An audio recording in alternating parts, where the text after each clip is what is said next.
والفاطمہ ما بعدهم من نسلهم قد جاءني من قبلهم العابد والباکر والصادق والکاظم ثم الرضا ثم التقی ثم النقی ثم عسکری ثم مہدی ہادیا امام الخاتم بآواز بلند صلوات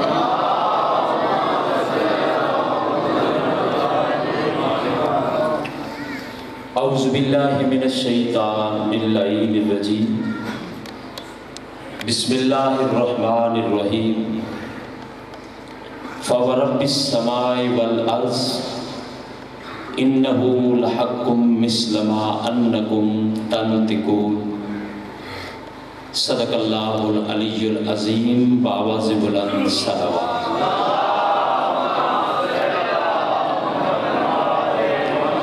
بانیان کا پرخلوص فرش ادا چودہ کا کریم خالق اپنی بارگاہ میں قبول و منظور فرمائے.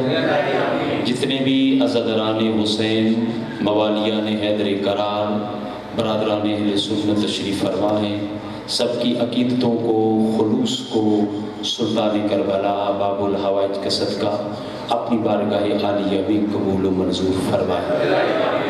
میرے بعد ملک پاکستان کی بہت بڑی ہستی، ذاکری میں ایک بہت بڑا نام ہے، سید زادہ تشریف فرما ہے، اور سید زادے نے کراچی پہنچنا ہے، اس لیے میں صرف حاضری مقصود ہے اس پاک دروازے پر حسین پاک کے ممبر پر آ کر یہ صرف پیغام دینا چاہتا ہوں کہ میرا تعلق اہل سنت کے ساتھ اور ایک روحانی درگاہ جناب حضور قبلہ عالم بابا عالم شاہ صاحب، ان کا میں سجادہ نشین بھی ہوں درگاہ کا، اور صرف کریہ جا کر پیغام صرف یہ پہنچا رہا ہوں کہ کائنات میں اگر نجات چاہتے ہو تو اہل بیت کا دامن پکڑ لو.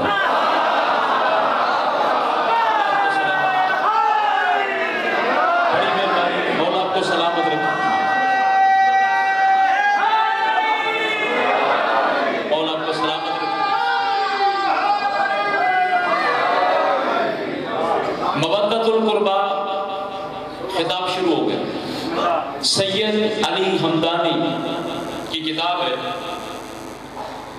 سید علی حمدانی اہل سنت ہیں، لیکن ان کے ایمان پہ میں کیا بات کروں. انہوں نے اپنی کتاب کے اندر پاک رسول کا ایک فرمان نقل کیا ہے، نبیوں کے نبی رسول پاک کا فرمان. انہوں نے اپنی کتاب کے اندر لکھا ہے حب آل محمد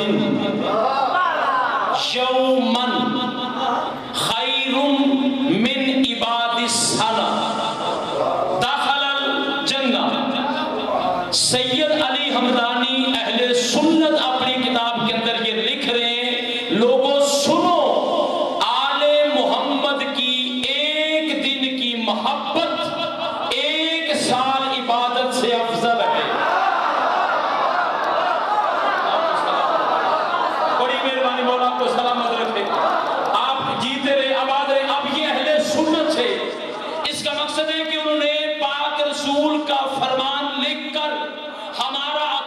مضبوط کر دیا کہ ایک دن کی محبت آل محمد سے، ایک دن کی محبت ایک سالہ عبادت سے افضل ہے. آگے انہوں نے لکھا دخل الجنہ، اور جو بھی آل محمد کی محبت رکھتا ہے وہ جنت میں ہوتا ہے، جنت سے باہر نہیں ہوتا.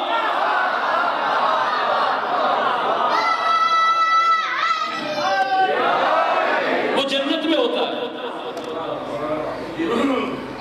آؤ جنت کی بات کرتے ہیں. لوگ جنت کی تلاش میں پھر رہے ہیں، آپ نے دیکھے بھی ہوں گے، بڑی محنت کر کے. کس لیے سفر کر رہے ہیں؟ جنت کے لیے. اٹھاؤ قرآن، رب کعبہ کی قسم، عظمت قرآن کی قسم، دربار شریف کا ایک گدی نشین نشین ہو کر لوگ ہمارے ہاتھوں کو چومتے تھے، لوگ ہمارے ہاتھوں پہ بوسہ دیتے تھے اور بڑی بڑے تحفے انعامات دیتے تھے، لیکن عزت حیدر کی قسم، چادر بطول کی قسم، پاکیزگی منبر کی قسم، ہم نے انہیں کہا اٹھاؤ اپنا مال، اس مال پہ میں لعنت کرتا ہوں جس مال میں بغض ابو طالب چھپا ہو۔ اللہ آپ کو سلامت رکھے، بڑی مہربانی مولا آپ کو سلامت رکھے، بہت مہربانی، بہت مہربانی، بڑی تم نے قدر کی ہے، اللہ آپ کو سلامت رکھے، آپ کے گھر سلامت رہے۔ آپ نے کہا اٹھاؤ مال، اس مال کو ہم پسند نہیں کرتے، اس لیے کہ جس مال میں بغض ابو طالب ہو اس مال پہ بھی لعنت، اور جس کے دل میں بغض ابو طالب ہو اس بندے پہ بھی لعنت۔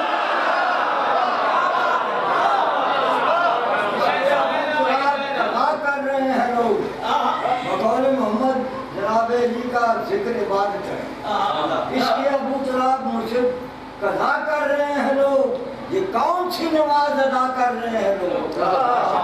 اس کے ابو طالب قضا کر رہے ہیں لوگ، یہ کون سی نماز ادا کر رہے ہیں لوگ؟ جنت کے وارثوں سے، یہ آپ کی بات میں کہہ رہا ہوں، عداوت کے باوجود جنت کے واسطے ہی دعا کر رہے ہیں لوگ۔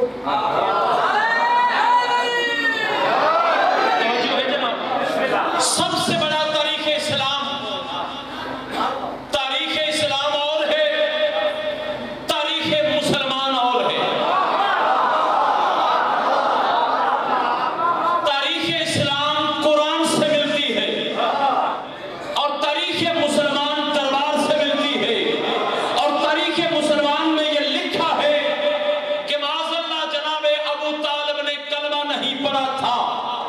بس اسی بات کو مکمل کر کے آپ سے اجازت چاہتا ہوں، وقت نہیں ہے، پھر کبھی امام زمانہ نے چاہا تو کھل کے باتیں ہوں گی، آپ بھی ہوں گے، ہم بھی ہوں گے، باتیں بھی ہوتی رہیں گی۔ آپ پھر فیصلہ کرو کہ لوگوں نے لکھا ہے کہ جناب حضرت ابو طالب علیہ السلام نے کلمہ نہیں پڑھا۔ میں صرف معذرت کے ساتھ ایک طالب علم کی حیثیت سے حسین کے منبر پر ملت اسلامیہ سے ایک سوال کرنا چاہتا ہوں کہ مجھے کسی کتاب میں دکھا دو کہ جناب آسیہ نے کلمہ پڑھا ہو۔ اللہ قرآن میں جناب آسیہ کو مومنہ کہہ رہا، ابھی جناب موسیٰ بڑے ہوئے نہیں، ابھی جناب موسیٰ نے اعلان نبوت کیا نہیں، موسیٰ بڑے ہوں گے پھر اعلان کریں گے، پھر جناب آسیہ کلمہ پڑھے گی، پھر جا کے اللہ تو اسے مومنہ کہہ، ابھی تو کچھ بھی نہیں ہوا اور تو آسیہ کو مومنہ کہہ رہا ہے، جبکہ اس نے نبی کا کلمہ نہیں پڑھا۔ آواز قدرتائی حزیان نہ پک کافر ہو جائے گا۔ میں زمانے کو بتا رہا ہوں کہ جو میرے نبیوں کو پالے انہیں کلمہ پڑھنے کی ضرورت نہیں۔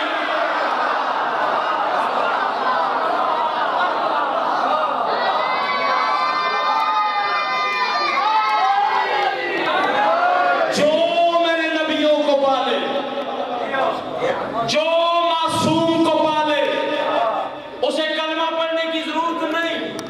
اب قرآن کہہ رہا کہ جناب آسیہ نے تھوڑی دیر کے لیے جناب موسیٰ سے محبت کی، پرورش کی، پالا۔ جناب آسیہ کو اللہ مومنہ کہہ رہا ہے، اور جناب آسیہ نے اللہ سے کہا اے اللہ میرا گھر جنت میں بنا۔ اب جس کے بازو کے ساتھ پر لگے ہوئے ہیں وہ یہاں پہ نہیں بیٹھے گا، قرآن کی قسم وہ عرش کو چھوئے گا۔ اب جس کے پاری نہیں اس کا میں ضامن نہیں، میرے ساتھ جو ہے وہ رہنا، مجھے چھوڑ دینا۔ قرآن کی قسم جناب آسیہ نے، قرآن میں اللہ نے کہا کہ جناب آسیہ نے کہا اللہ میرے لیے گھر جنت میں بنا، میرے لیے گھر جنت میں بنا، میرے لیے گھر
صحابہ کی بات تم کرتے ہو، جناب حضرت سلیمان فارسی صحابہ ہے، ان کا ذکر کرو۔ جناب حضرت ابو ذر صحابی رسول ہے، ان کا ذکر کرو۔ جناب عمار بن یاسر صحابی رسول ہے، ان کا ذکر کرو۔ حضرت سعد بن عبادہ صحابی رسول ہے، ان کا ذکر کرو۔ جناب مقداد صحابی رسول ہے، ان کا ذکر کرو۔ تمہاری مسجدوں میں، تمہارے گھروں میں ان کا ذکر کیوں نہیں ہوتا؟ چھوڑ دی میں نے بات۔ آؤ، ایک وہ ہے مسلمانوں کے پہلے خلیفہ کے بیٹے، نام ہے ان کا محمد بن ابی بکر، وہ ان کا ذکر کرو۔ مسلمانوں پہلے خلیفہ کو مانتے ہو اور اس کے بیٹے کا ذکر کیوں نہیں کرتے؟ چکر کیا ہے؟ میں تجھے بتاؤں چکر کیا ہے؟ رب کعبہ کی قسم، اہل سنت کی کتابیں، چکر اصل میں یہ ہے کہ محمد بن ابی بکر کا تم ذکر اس لیے نہیں کرتے کہ محمد بن ابی بکر ولایت علی رکھتا تھا۔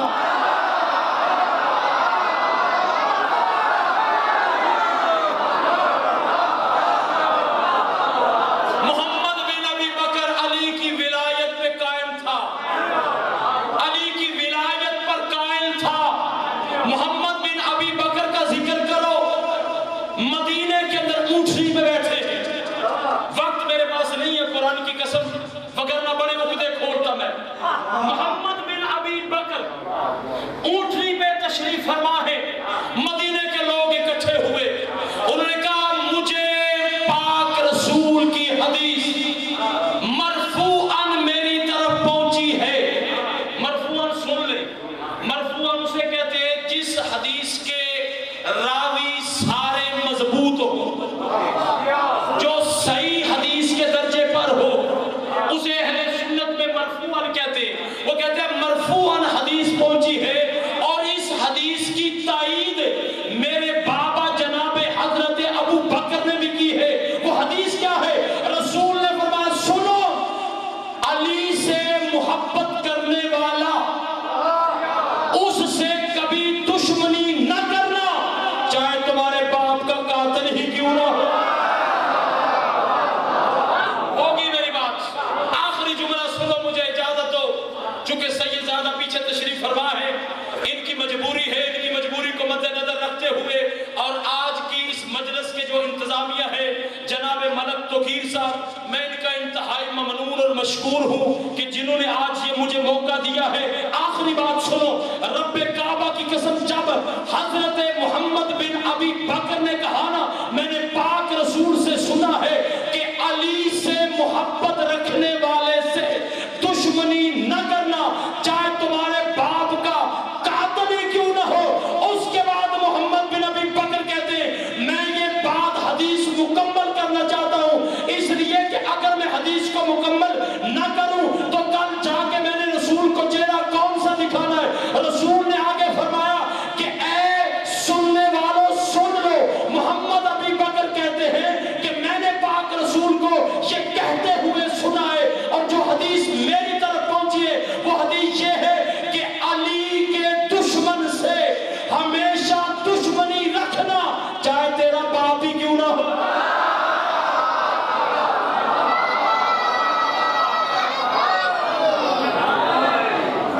دکھ صرف اس بات کا ہے، قرآن کی قسم مان لیتا اگر مسلمان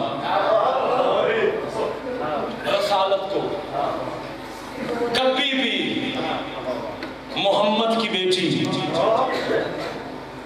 دربار میں نہ جاتی حق مانگنے کے لیے، رسول کی بیٹی محمد کے جانے کے بعد دربار میں آئی، حق نہیں ملا، نہیں مانا رسالت کو مسلمان،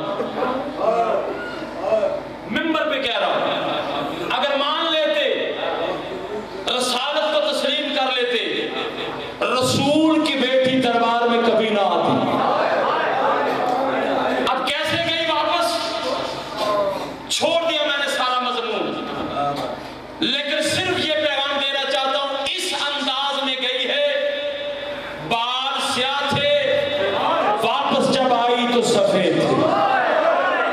اجرکم اللہ، اجرکم اللہ۔ جب واپس آئی ہے سفید تھے، کمر جھکی ہوئی تھی، اور اپنے بابا کی تحریر کے ٹکڑے جو ہیں حسین کو دیے، کچھ اپنی گود میں ڈالے۔ جب پلٹ کے آئی ہے نا واپس، میں نے کبھی ممبر پہ یہ نہیں پڑھا کہ جناب زینب عالیہ، علی کی بیٹی نے کہا ہو تو کون ہے؟ جناب زینب عالیہ عالمہ غیر معلمہ ہے۔ یہ نہیں کہا کہ میں نے تجھے پہچانا نہیں، صرف اتنا کہا اماں آپ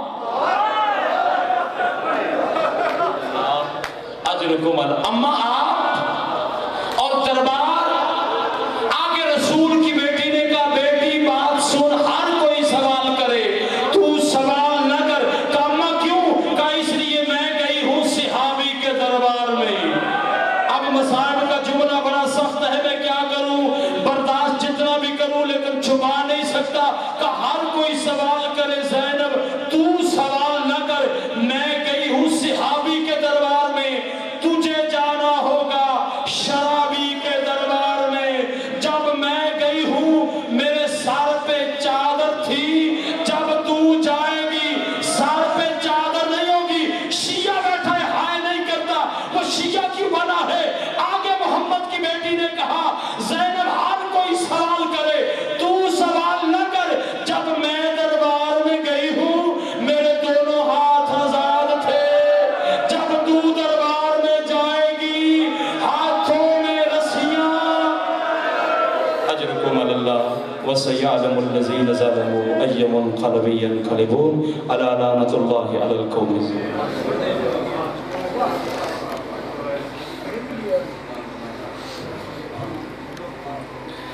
حیرت زدہ ہے مقتل اور خنجر بھی شرمندہ ہے، حیرت زدہ ہے مقتل اور خنجر بھی شرمندہ